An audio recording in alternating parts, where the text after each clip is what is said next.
Arrays in Java. Let's talk about arrays and how we can use them in Java.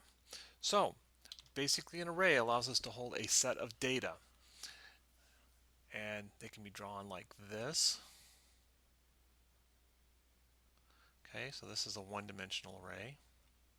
Okay, it has one set of braces. We can have a two-dimensional set array. So this is a 3 by 2, which is represented by here. This has two sets of square braces. Okay, if we want a three-dimensional array, okay, we can take our little grid here. We can stack it. Okay, that would get another set of braces. If we're going to treat this then as a group here, and we're going to have multiple stacks,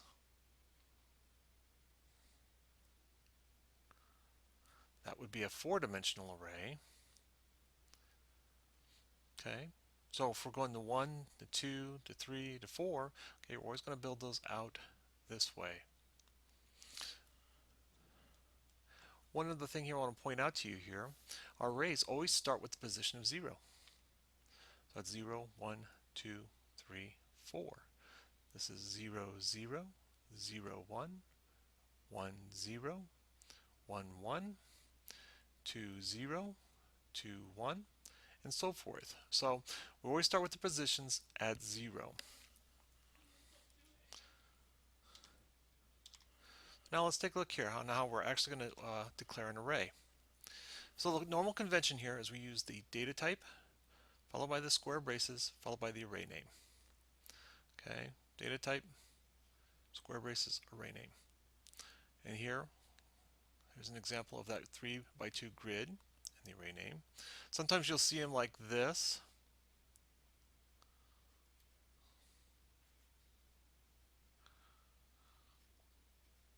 And then you'll see the square braces following the array name. This works, but it's not the normal convention. Okay, because it will work by putting the square braces on either side, but the normal convention on that is to do it this way here. So if you look at a lot of the text and a standardized way of writing code, you're actually going to see it with the square braces by the data type. Okay, let's walk through some quick variables here in our program here. Real quick here, I have a string name that we're going to store, or we're going to actually bring our dog names out. Another string variable we're going to use. We're going to print our grid out, so we're going to do that in the two while statements. So I've got the variables for here. So here's our column counter, column stop, size of our columns, row counter, row stop, number of rows.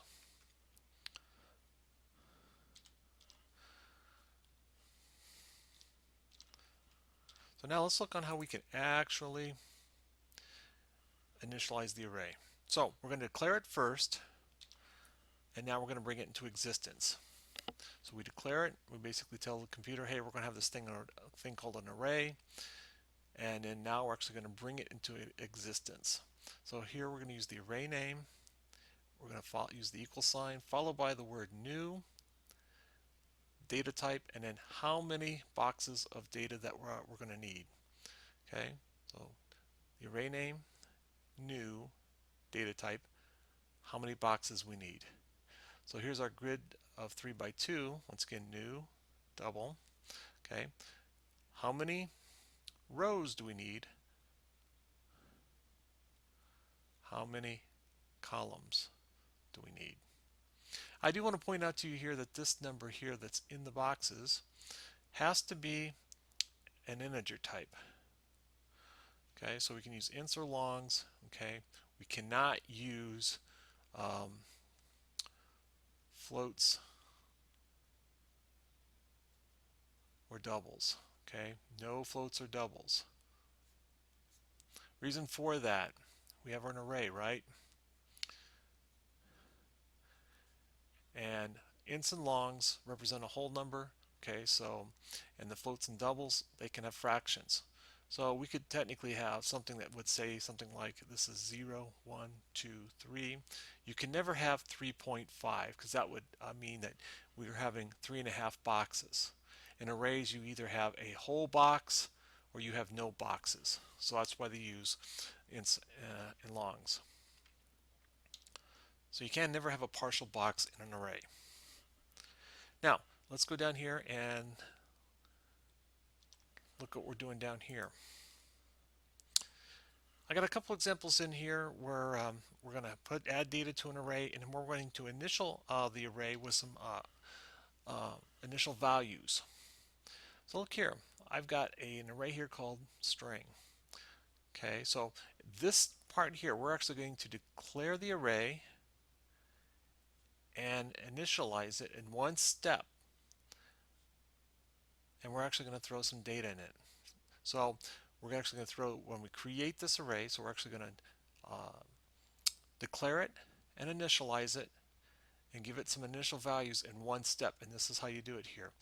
So this is actually going to create a one-dimensional array that's going to store red, green, and blue. Okay, so that's actually going to do this. Red, green, blue. That's what this is doing right here. Here we have an example of a two-dimensional array.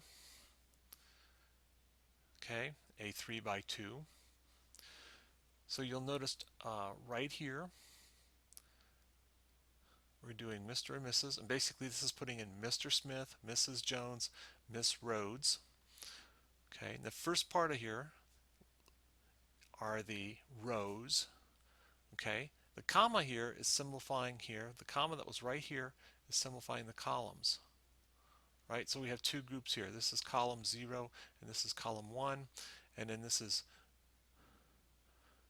row 0, 1, 2, row 0, 1, 2. So that's what's going on here with that, because you can do a 3 by 2 grid.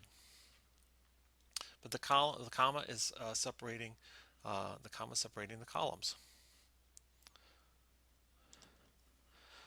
Let's look here if we want to put individual values manually in by step. So here we're actually going to put in here Fido into the first box of dog name, Spot into the second box of dog name, and Sparky. So remember, dog name looks like this.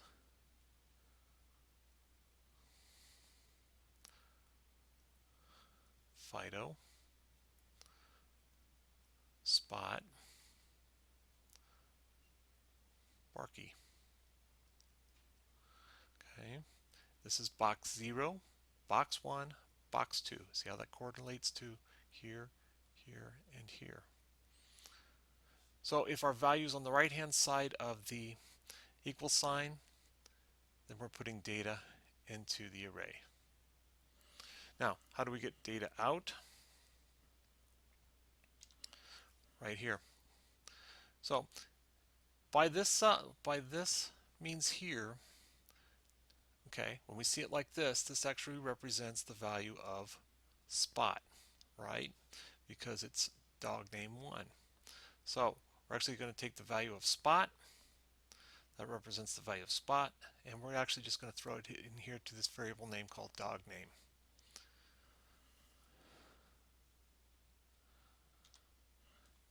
If you want to see it in action here,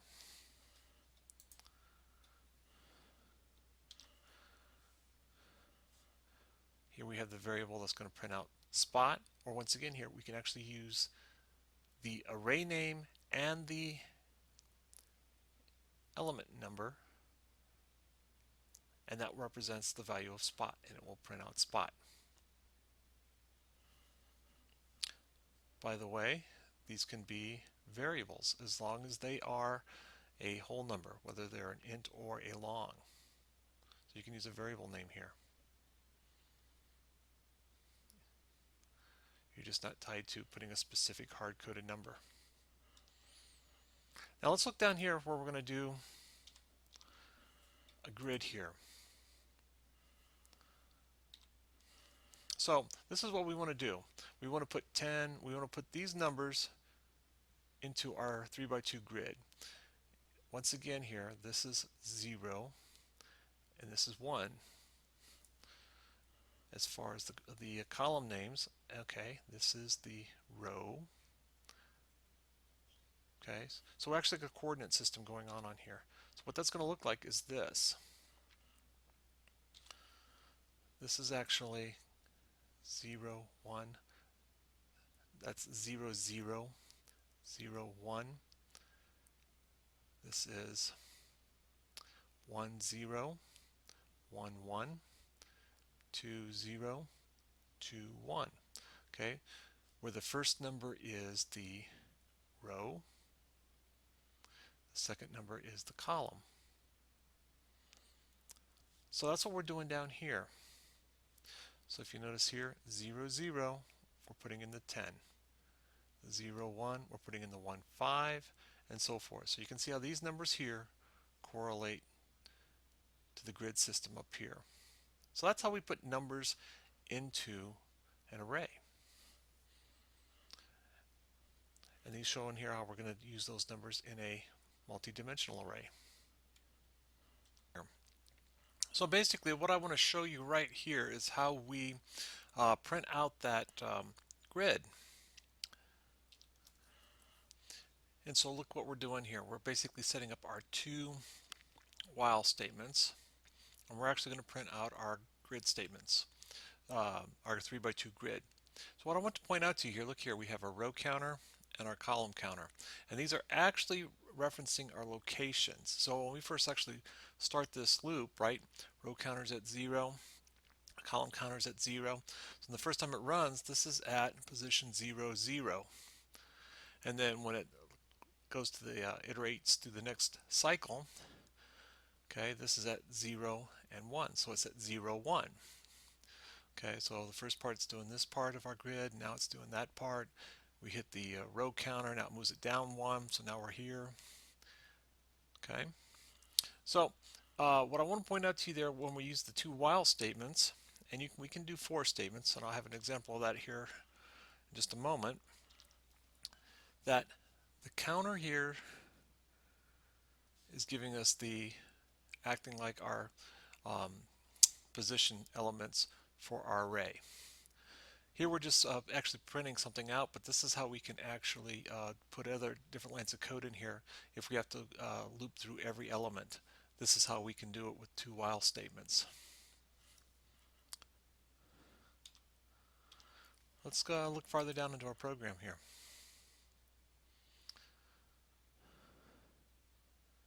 What I have here is an example here of how to loop through a one-dimensional array. Here's our dog name array here using a for statement. Okay, so this is the shorthand version of that. Sometimes you'll see this for the dog for a one-dimensional array.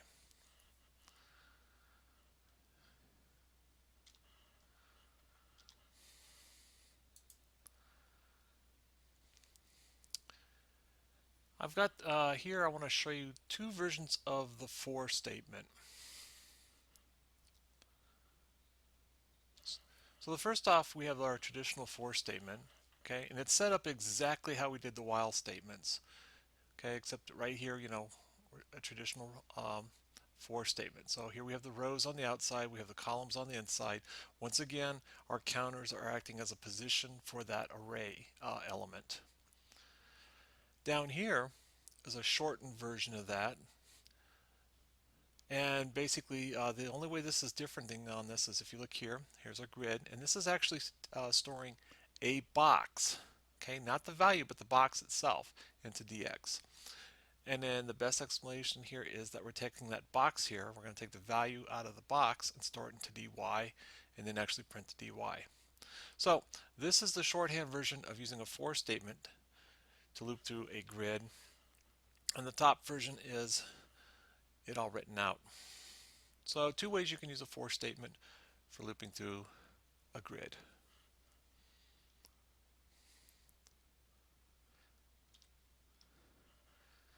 Now let's move farther down. I want to talk here about array list. Okay, so an array list acts basically like a one-dimensional array, except it's dynamic. Now, what do I mean by this? Basically, it's a one-dimensional array. So if we need a box, boom. If we need another box, okay, we can add these things when we need them. Okay, so in a regular traditional array sense here, if I needed 4 boxes, I have to define that right up front. Okay, if I wanted to make it bigger, I can't do that. I actually have to redimensional array, blow all the data out. But here, an array list, I can add these dynamically as I need them. And then if I need to remove a box, I can remove them dynamically as I need them. So the size is variable. It's dynamic. Now we can only do this as a one-dimensional array. Okay. So how do we use an array list? It's real simple here. First off, we have to bring in the library. So what we're going to use for an array list here is we're going to use Java util array list. So we're going to import that library.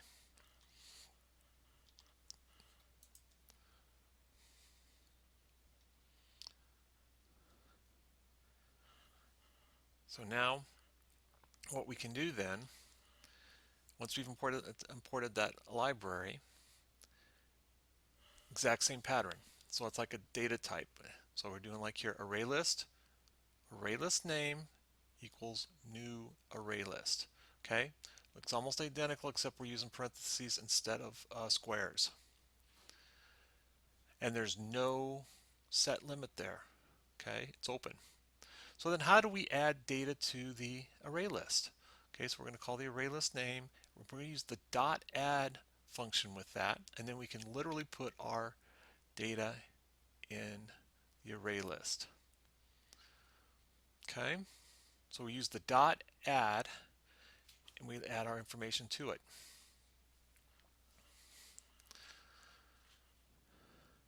So, for instance, we could also do something like this. String my car.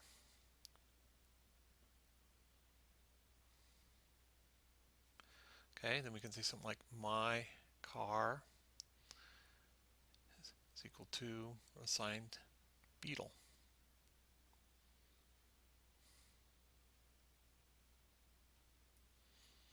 And then we could do cars.add my car. Okay, so what I'll point out to you here, we can actually define a variable, assign a value to that variable, and use that variable in our add. Okay, now if we want to reference a value of that array list, okay, here is the index, and an array list follows the same rules. Okay, so once again, it's always going to start off with 0, 1, 2, 3. So it's always going to start off with 0. So the 3 here is actually referencing here Honda, because this is 0, 1, 2, 3.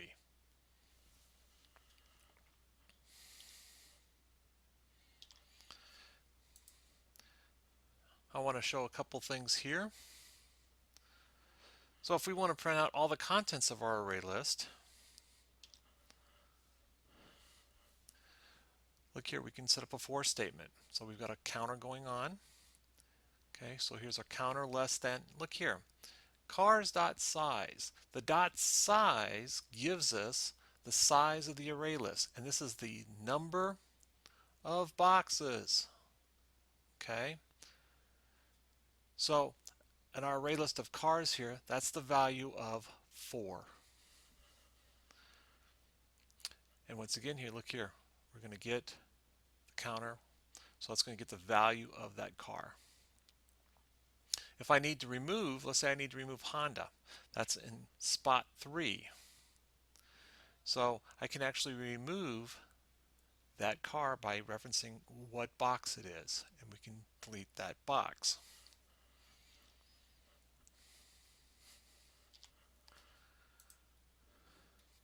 And I have a for statement here just to show that once we run that command, it's now deleted. Now, if I don't know the name, or if I don't actually know the actual box location, we can actually reference the actual value. So here, if I didn't actually know what box location Chevy was, okay, I can assign Chevy to a string variable, okay, and then I can put that value in here. So this is actually going to remove Chevy, okay, so I can either do it by the index or I can actually do it by the value of the box. And once again, I have a for statement here, which is going to print that out, and you can see that Chevy has been removed.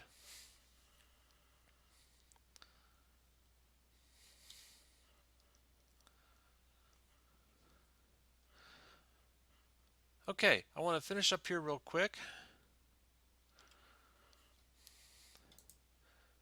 Show you one more thing here with the add. So, if I need to add a particular item at a particular location, I can do that.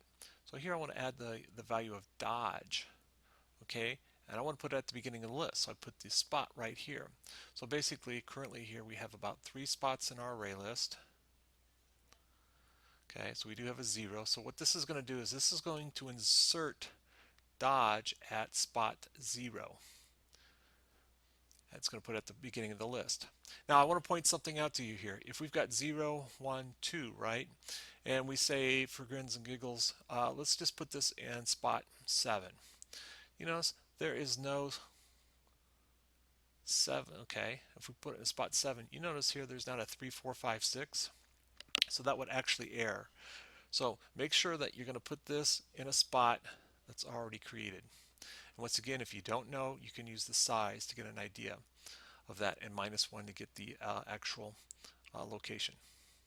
So that's a quick overview on how to use arrays in Java, how to use ArrayList. Okay, the two are different there. Arrays are a set amount, or ArrayList are dynamic. Okay, arrays can be multidimensional, or ArrayList is one-dimensional.